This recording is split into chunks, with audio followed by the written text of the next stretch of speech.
छात्रों, आईसीएसई कक्षा 10 हिंदी साहित्य सागर इस किताब में से सूरदास के पद, इस पद की आज हम पढ़ाई करने जा रहे हैं। हिंदी की कृष्ण भक्ति शाखा के कवियों में, मतलब जो कृष्ण भक्ति के जो शाखा थी, विभाग था, उन कवियों में सूरदास का नाम सर्वोपरि है, सबसे ऊपर है। सूरदास का जन्म सन 1478 में मथुरा के निकट सनकता या रेणुका क्षेत्र में माना जाता है। सूरदास महाप्रभु वल्लभाचार्य के शिष्य थे। इनका निधन परसौली में सन 1583 में माना जाता है। कुछ लोगों का मानना है कि सूरदास जन्मांध थे, मतलब जन्म से अंधे थे। सूरदास के 3 ग्रंथों सुरसागर, साहित्य लहरी और सुरससावली में सुरसागर सर्वाधिक प्रसिद्ध है, जिसका आधार श्रीमद् भागवत है। सूरदास ने अपनी रचनाओं में कृष्ण की विविध लीलाओं का वर्णन किया है। सूरदास वात्सल्य रस के सम्राट माने जाते हैं। वात्सल्य रस मतलब प्रेम का, जो माँ अपने बेटे से वात्सल्य करती है, प्रेम करती है। सूरदास ने ब्रज की लोक प्रचलित भाषा को अपनी रचनाओं का आधार बनाया है। अब इस पद में, प्रथम पद में जो बाल कान्हा है, उसकी जो गतिविधि है उसके ऊपर इस पद में लिखा है। और दूसरे पद में कान्हा जब थोड़ा बड़ा हो जाता है, अपने घुटनों पर रेंगता है, तब उसका वर्णन यहाँ पर लिखा है। तो आइए पढ़ाई करते हैं प्रथम पद की। जसोदा हरि पालवे झुलावे। यहाँ पर जसोदा मतलब माता यशोदा, हरि यहाँ पर हरि कृष्ण को कहा है, पालने झुलावे मतलब पालने में झुला रही है। हलरावे मतलब हिलाना। दुलराई प्यार करना। मल्लावे मतलब जैसा हम छोटे बच्चों को प्यार से पुचकारते हैं, उसे मल्लावा कहते हैं। जोई सोई कछु गावे, जो सो रहे हैं तब वह कुछ गा रही है। गावे मतलब गाना। अब वहाँ पर जब कृष्ण सो रहे हैं तो माता यशोदा कुछ लोरी गा रही है और क्या कह रही है? मेरे लाल को आओ नींदरिया मतलब नींद, काहे न आनी सुआवे। ए नींद, तू क्यों नहीं आ रही है सुलाने के लिए? सुआवे मतलब सुलाना। तू काहे नाही बेगही मतलब शीघ्र। हे नींद, तू शीघ्र क्यों नहीं आ रही है? आवे मतलब आना। तो को कान्हा बुलावे। तो को मतलब तुम्हें, किसे? नींद को। कान्हा बुलावे, कान्हा बुला रहा है।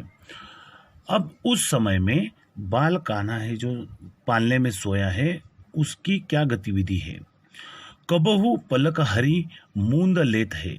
कबहू मतलब कभी कभी, और जो शिशु रूप में बालक है, कान्हा है, कभी कभी अपनी पलक, जो आईब्रोज है, हरी मूंद लेत है। पलक झपकना मतलब आंखें बंद करना। कबहू अधर मतलब ओठ फरकावे, जैसा छोटे बच्चे नींद में अपने ओठ हिलाते हैं, वैसा कृष्ण हिला रहा है अपने ओठ। सोता हुआ। जानी मौन है के रही करी रौन बतावे। यहाँ पर पूरे पंक्ति का अर्थ है, जब श्री कृष्ण को सोता हुआ जानकर माता यशोदा अपने आँखों से और हाथों से साइन करना मतलब इशारा कर रही है कि कान्हा सो रहा है, कोई अभी आवाज़ न करे। इही मतलब इसीलिए। इही अंतर अकुलाई उठे हरि। इसी बीच में, अकुलना मतलब हलचल करके उठना, हरि उठते हैं इसी बीच में। जसोमती मधुरे गावे। फिर जसोमती अपनी लोरी गाने के लिए शुरुआत करती है। अब पूरे पद में यहाँ पर ये सूरदास जी क्या कहते हैं, जो सुख सुर, यहाँ पर सुर मतलब सूरदास जी कहते हैं, अमर मुनि दुर्लभ सो नंद भमिनी पावे। जो मुनि ऋषि है, भगवान है, अमर देवता है, मुनि है, जो ऋषि है, दुर्लभ मतलब कठिन है, उनको जो सुख नहीं मिला वह सुख सो नंद भगिनी, नंद भगिनी मतलब यशोदा, उसको मिल रहा है। कृष्ण को इस तरह से वो पालने में झूला रही है, ये जो सुख है वो यशोदा को मिल रहा है, जो बड़े बड़े देवता और ऋषि मुनियों को मिलना दुर्बल मतलब कठिन था, वो सुख यशोदा को मिल रहा है। ठीक है। खिजत जात माखन खात। अब खींचना मतलब चिड़चिड़ झिलझिलाना, और माखन खाते जा रहा है कृष्ण। अब अगला जो पद है इसमें कृष्ण का जो घुटनों के बल चलना है उसका वर्णन किया है। अरुण लोचन, अरुण मतलब लाल, लोचन मतलब आंखें, भव टेढ़ी, भव मतलब आईब्रोज, टेढ़ी करा है, बार बार जमात, जमात मतलब जमा ही देना, जमा ही लेना। जैसे छोटे बच्चे नींद टूटने के बाद जो गतिविधि करते हैं वैसा यहाँ पर बाल कान्हा कर रहा है। कबहू रुनझुन चलत घुटुरन, यहाँ पर कभी घुटनों के बल चलता है, कभी अपने पैरों के पंजन बजाता हुआ रुंझुन रुंझुन करके चलता है। दूसरा गात, यहाँ पर धूल में सना हुआ मतलब उसके शरीर को धूल लगी है, रेंगते रेंगते, घुटनों के बल रेंगते रेंगते उसके शरीर को धूल लगी है। कबहू झुक के अलग खींचते, अलग मतलब बाल, कभी कभी अपने बाल खींचते हैं कान्हा। नैन जल भर लात, और अपने आंखों में अश्रु लाते हैं। कबहू तूतरे बोल बोलत, कभी कभी वो क्या करते हैं, तोतरे बोल बोलते हैं, छोटे बच्चे जैसा तोतला बोलते हैं। कबहू बोलत तात, तात यानी यहाँ पर अपने पिता को यहाँ पर तात कहते हैं। सूर हरि की निरखी शोभा, अब यहाँ पर सूरदास जी क्या कहते हैं, हरि मतलब भगवान की, निरखी, निरखी मतलब देखना, शोभा, जो हरि की शोभा देखकर निमिक मतलब यहाँ पर एक पल में जब हम आँख मूंदते हैं और खोलते हैं उसको निमिक कहते हैं। एक बार में पलक झपकने में जितना समय लगता है, निमिक। तजत मतलब छोड़ती न माता, एक पल के लिए भी ये सुख माता यशोदा नहीं छोड़ती, ऐसा सूरदास जी कहते हैं। अगली पंक्ति में जब बाल कान्हा हट करता है क्या, मोया मेरी चंद्र खिलौना ले हो, मतलब हे माँ, मैं अभी ये जो चांद है वो खिलौने में लूँगा, वो चांद की जिद करता है।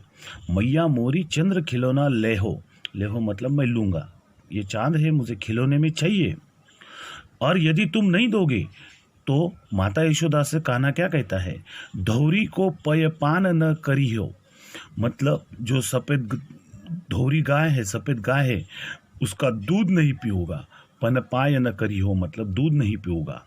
बेनी सिर न गुत्थे हो, मैं अपने बाल जो है उसकी वेनी नहीं, चोटी नहीं बनाऊँगा।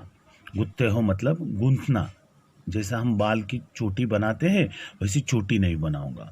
और आगे बाल कान्हा क्या कहता है, यदि मुझे चंद्र नहीं दिया तो मोती न माल न धरी हा, मैं अपने गले में मोती की माला नहीं पहनाऊंगा। ऊर पर झंगुली कंठ न लोहे, यहाँ पर मेरे ऊर मतलब छाती, छाती पर जो छोटा झब्बा है, कपड़ा है, जैसा छोटे बच्चे को पहनाते हैं, कुर्ता झुंगली, कंठ न लाहे, मैं गले में, शरीर पर, छाती पर नहीं पहनूंगा। जो हो लौट अब ही धरनी पर, तेरी गोद न अहे, मैं तेरी गोद में नहीं आऊँगा, और मैं यदि तू मुझे चांद खिलौना नहीं देगी तो मैं ज़मीन पर अभी के अभी लौट जाऊँगा। ठीक है। लाल कहे हो नंद बाबा को, मैं तुम्हारा नहीं नंद बाबा का लाल कहूँगा, पुत्र कहूँगा। तेरो सुत न कहे हो, सुत मतलब पुत्र, तेरा मैं पुत्र नहीं कहलाऊंगा, बाबा नंद का मैं लाल मतलब पुत्र कहलाऊंगा। कान अब यहाँ पर इतनी जिद की, यदि मुझे चंद्र खिलौना नहीं ला कर दोगी तो मैं ये सारी बातें करूँगा। तब यशोदा माता क्या करती है, उसे कान पास में लाने के लिए कहती है, कान लाय कछु कहत जसोदा। उसका कान पास में लाकर जसोदा कुछ कहती है। क्या कहती है, दाऊ दाऊ ही नाही सुने हो। मतलब दाऊ जो कृष्ण भगवान के जो बड़े भाई थे, दाऊ मतलब यहाँ पर बलराम, उसको दाऊ कहा है। दाऊ सुन ना ले, इसलिए उसका कान पास में करके, कान्हा का कान पास में करके वो यशोदा कुछ कहती है। क्या कहती है कृष्ण के कान में, चंदा हूँ ते अति सुंदर तो ही नवल दुल्हिया ब्याहो। मैं चंदा हूँ ते अति सुंदर, चांद से भी अति सुंदर तो है, मतलब तुझे नई दुल्हिया मतलब दुल्हन, ब्याहे, ऐसे सुंदर दुल्हन से मैं तेरी शादी ब्याह रचा दूंगी। तेरी माँ मेरी सुन मैया, तेरी सौगंध मेरी सुन मैया, अब ही ब्याह जो है। इसके ऊपर क्या कहता है कृष्ण, माँ तेरी सौगंध अभी मेरा ब्याह करवा दे, जो है मैं शादी करने जाऊंगा। अब यहाँ पर सूरदास जी क्या कहते हैं, सूरदास कहते हैं, सूरदास सब सखा बाराती नूतन मंगल गए हो। यहाँ पर सूरदास जी कहते हैं, यहाँ पर उस शादी में सखा बाराती सब कौन, उसके जो ग्वाला है वो सब सखा बाराती बनेंगे और नूतन मंगल वह मतलब सब उस नूतन शुभ कार्य में सम्मिलित हो गए। इस तरह से सूरदास जी ने इस पद में बाल कृष्ण की जो लीलाएं है उसका वर्णन किया है। तो यहाँ पर ये जो सूर के पद है, ये पद यहाँ पर समाप्त हुए हैं। धन्यवाद।